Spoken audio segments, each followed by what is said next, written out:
नमस्कार दोस्तों, स्वागत आपका गवर्नमेंट बांगड़ कॉलेज डीडवाना के यूट्यूब चैनल पे। मैं Chainaram Mundliya, assistant professor political science. दोस्तों, आज के इस वीडियो में अपन इंडियन पॉलिटिकल सिस्टम के एक महत्वपूर्ण टॉपिक्स भारतीय संसद का जो अपर सदन या उच्च सदन जो राज्यसभा है उसकी गठन एवं संरचना के बारे में अध्ययन करेंगे। जैसा कि आपने देखा होगा कि लोकतांत्रिक शासन व्यवस्था में शासन के विभिन्न जो सिस्टम होते हैं उनमें एक महत्वपूर्ण सिस्टम है पार्लियामेंट्री या संसदीय शासन की व्यवस्था। संसदीय शासन का मतलब होता है कि ऐसी शासन की व्यवस्था जिसमें शासन की जो धुरी होती है या जो केंद्र बिंदु होता है वो संसद होता है। और भारत में भी 1919 के एक्ट के द्वारा जो द्विसदनात्मक केंद्र में व्यवस्थापिका शुरू की थी, उस व्यवस्थापिका का वर्तमान में जो हम की केंद्र में जो व्यवस्थापिका है उसको संसद कहते हैं। और संविधान के अनुच्छेद 79 के अनुसार संसद का गठन दोनों सदन अर्थात निम्न सदन लोकसभा एवं उच्च सदन या द्वितीय सदन राज्यसभा प्लस राष्ट्रपति से मिलकर संसद का गठन होता है। चूंकि हमने लोकप्रिय सदन या लोगों का सदन या भावनाओं का सदन या निम्न सदन लोकसभा का अध्ययन इसके पूर्व के वीडियो में किया था और इसी वीडियो की श्रृंखला में हम अब राज्यसभा की गठन एवं संरचना का अध्ययन करेंगे। तो आइए शुरू करते हैं आज का वीडियो, राज्यसभा गठन एवं संरचना। राज्यसभा सदस्य संख्या एवं निर्वाचन। संविधान के अनुच्छेद 80 के तहत राज्यसभा की अधिकतम सदस्य संख्या 250 होगी, जिसमें से 238 सदस्य निर्वाचित तथा 12 सदस्य राष्ट्रपति द्वारा मनोनीत किए जाने का मूल संविधान में प्रावधान किया गया है। यानी अपर सदन की अधिकतम सदस्य संख्या का प्रावधान संविधान का अनुच्छेद 80 करता है कि 250 होगी, परंतु वर्तमान में राज्यसभा की सदस्य संख्या 245 है। उन 245 में से 233 सदस्य चूंकि निर्वाचित किए जाते हैं और 12 सदस्य राष्ट्रपति द्वारा मनोनीत किया जाता है। और ये मनोनीत किए जाने वाले सदस्य मुख्यतः कला, साहित्य, विज्ञान और समाज सेवा के अंदर राष्ट्र में उनका विशेष योगदान होता है और इन क्षेत्र से संबंधित व्यक्तियों को राष्ट्रपति द्वारा अपर सदन में 12 सदस्यों के रूप में मनोनीत किया जाता है। 233 सदस्यों का चुनाव होता है और जो चुनाव का मेथड है यानी जो विधि है वो इनडायरेक्ट है यानी अप्रत्यक्ष रूप से किया जाता है और राज्यों की विधानसभाओं के सदस्यों द्वारा यानी वोट देने का कार्य। जब हमने कहा कि चुनाव राज्यसभा के सदस्यों का डायरेक्ट नहीं अपितु इनडायरेक्ट मेथड से होता है, तो फिर ये बात आएगी कि वोट कौन देता है, तो वोट देते हैं राज्यों की विधानसभाओं के सदस्य।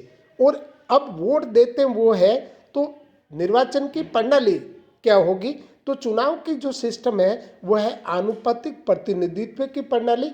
और आनुपातिक प्रतिनिधित्व की प्रणाली का प्रथम रूप एकल संक्रमणीय पद्धति यानी यूं कहा जाए सिंगल ट्रांसफरेबल सिस्टम यानी एकल हस्तांतरणीय पद्धति में।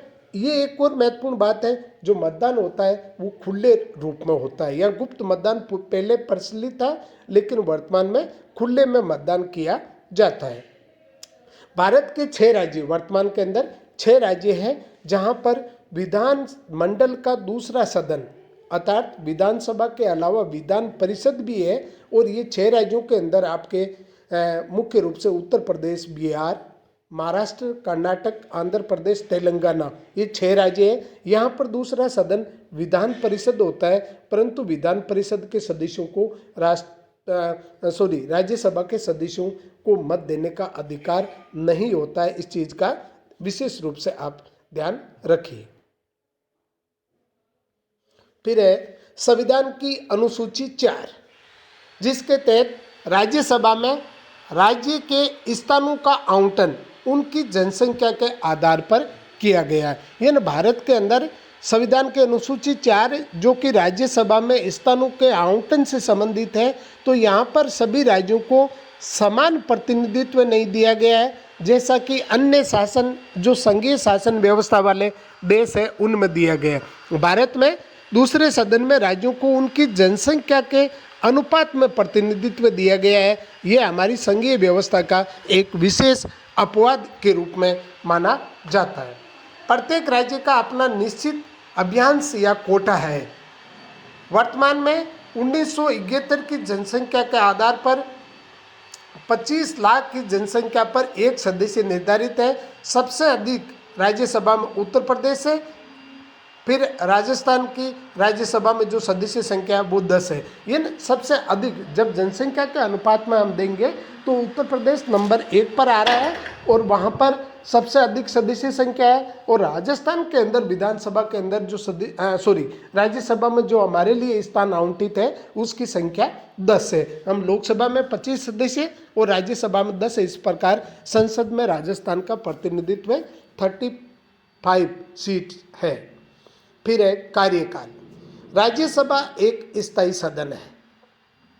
इसके 1/3 सदस्य प्रति 2 वर्ष पश्चात अवकाश ग्रहण कर लेते हैं। इस प्रकार ये कभी भंग नहीं होता, इस सदन का कभी विघटन नहीं होता, इसलिए इसे स्थायी सदन के नाम से भी पुकारा जाता है। इसी आधार पर हमने सदस्यों के इन जो सदस्य हैं उनका कार्यकाल 6 वर्ष मान लिया, क्योंकि प्रति 2 वर्ष पश्चात 1/3 सदस्य पदमुक्त हो जाते हैं। और ऐसा संविधान में उल्लेखित नहीं है कि इसके सदस्यों का कार्यकाल 6 वर्ष है। संविधान में केवल इतना ही उल्लेखित है कि प्रति 2 वर्ष पश्चात इसके 1/3 सदस्य अवकाश ग्रहण कर लेते हैं। शुरू के अंदर इस प्रकार से लॉटरी से सिस्टम अपनाया गया और जब एक समय आया तो उसके बाद में ये चुनाव की सिस्टम चल गया।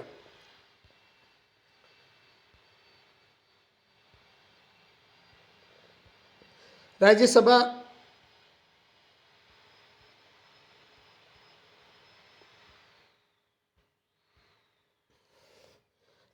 का प्रारंभ में नाम राज्य परिषद यानी काउंसिल ऑफ स्टेट था।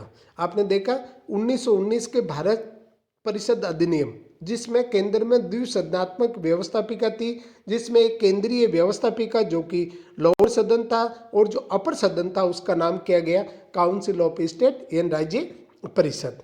प्रथम बार राज्यसभा का गठन 3 अप्रैल 1952 को तथा प्रथम इस सदन की बैठक 13 मई 1952 को हुई। गठन तो 3 अप्रैल 1952 को किया गया, लेकिन इसकी बैठक जो है शुरू वो 13 मई 1952 को हुई। 23 अप्रैल 1954 को इसका नाम राज्यसभा किया गया। ये ध्यान रखना, यानी 23 अप्रैल 1954 से पूर्व भी इसे काउंसिल ऑफ स्टेट या राज्य परिषद ही नाम दिया गया, परंतु 23 अप्रैल 1954 के बाद में अपर सदन का नाम राज्यसभा किया गया। पहली बार 1/3 सदस्यों के अवकाश का निर्धारण 1954 में तथा 1956 में लॉटरी द्वारा किया गया। 1958 से प्रक्रिया सुनियोजित हो गई और उसके बाद में लॉटरी की आवश्यकता नहीं हुई और प्रति 2 वर्ष पश्चात निर्वाचित सदस्य पदनिवृत्त होते गए और उनका कार्यकाल 6 वर्ष होता गया। ये 54 और 56 में जरूरत पड़ी, उसके बाद में उसका निर्धारण हो गया।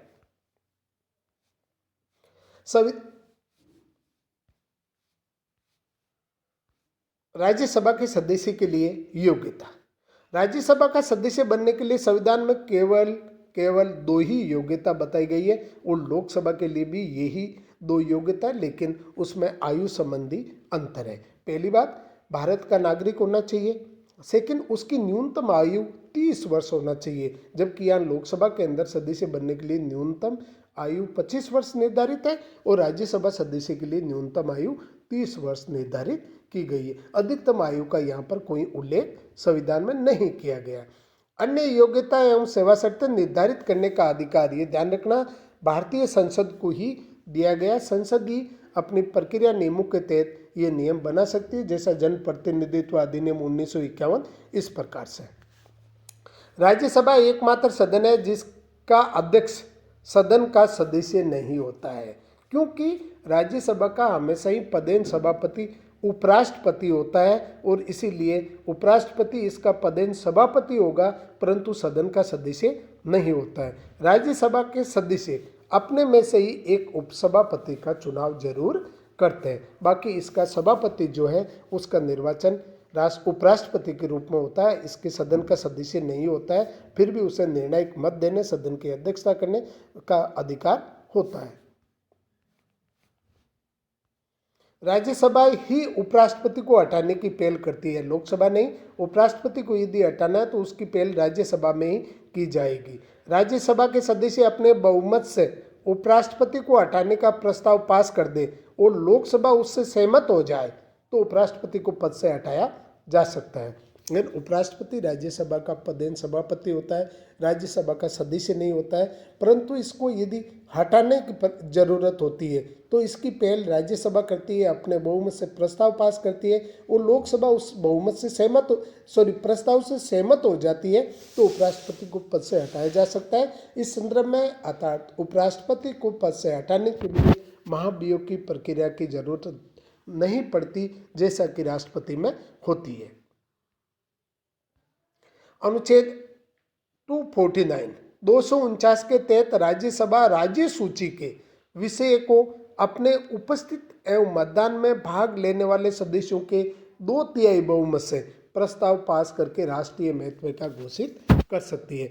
यानी राज्य सूची जिस पर कि राज्यों की विधानमंडल को कानून बनाने का अधिकार होता है, यदि इसमें से इस सूची में से कोई भी विषय राष्ट्रीय महत्व का घोषित करना है जिस पर संसद कानून बना सके तो ऐसा प्रस्ताव राज्यसभा अपने उपस्थित और मतदान में भाग लेने वाले सदस्यों के 2/3 बहुमत से यदि प्रस्ताव पास कर देती है तो वो राष्ट्रीय महत्व का घोषित हो जाता है और ऐसे विषय पर संसद को कानून निर्माण करने का अधिकार हो जाता है। और यदि संसद ऐसा कानून बना देती है तो वो 1 वर्ष के लिए प्रभावी रहता है और उसको और आगे बढ़ाया जा सकता है। यह शक्ति लोकसभा के पास नहीं है, ये राज्यसभा का एक अन्य यानी विशेष अधिकार है जो इसी को प्राप्त है, लोकसभा को प्राप्त नहीं है। अनुच्छेद 312 एन 312 के तहत राज्यसभा यदि प्रस्ताव पास कर दे तो नवीन अखिल भारतीय सेवा का गठन किया जा सकता है। और वो गठन कौन करेगी? संसद करेगी, लेकिन राज्यसभा ऐसा प्रस्ताव पास करके मांग करे तब। इसी आधार पर 1966 में भारतीय वन सेवा का गठन किया गया। चूंकि वर्तमान में 3 अखिल भारतीय सेवाएं IAS IPS है जो शुरुआत में संविधान निर्माण के समय थी, लेकिन IFS इंडियन फॉरेस्ट सर्विसेज ये शुरू में नहीं थी। राज्यसभा ने अनुच्छेद 312 के तहत ये प्रस्ताव पास किया और संसद ने इस सेवा का गठन 1966 में किया था। और ये भी शक्ति लोकसभा के पास नहीं है, अर्थात ऐसा प्रस्ताव राज्यसभा ही ला सकती है, लोकसभा को ये पावर नहीं दिया गया है। आपातकाल को जारी रखने संबंधी अनुच्छेद जैसे 352 के तहत युद्ध, बाह्य आक्रमण या सशस्त्र विद्रोह में राष्ट्रीय आपात, 356 में राज्यों में राष्ट्रपति शासन और 360 के तहत जब वित्तीय आपात की यदि घोषणा राष्ट्रपति द्वारा की जाती है तो लोकसभा की भांति राज्यसभा में भी इसकी स्वीकृति लेना पड़ता है कि इसको जारी रखना है। और जब लोकसभा भंग हो जाती है तो सारी की सारी अनुमति राज्यसभा को ही देनी होती है। अतः आपातकाल के संदर्भ में इन दोनों को ही जारी रखने के लिए जो स्वीकृति है दोनों को ही अधिकार प्राप्त है। जय हिंद, जय भारत, धन्यवाद।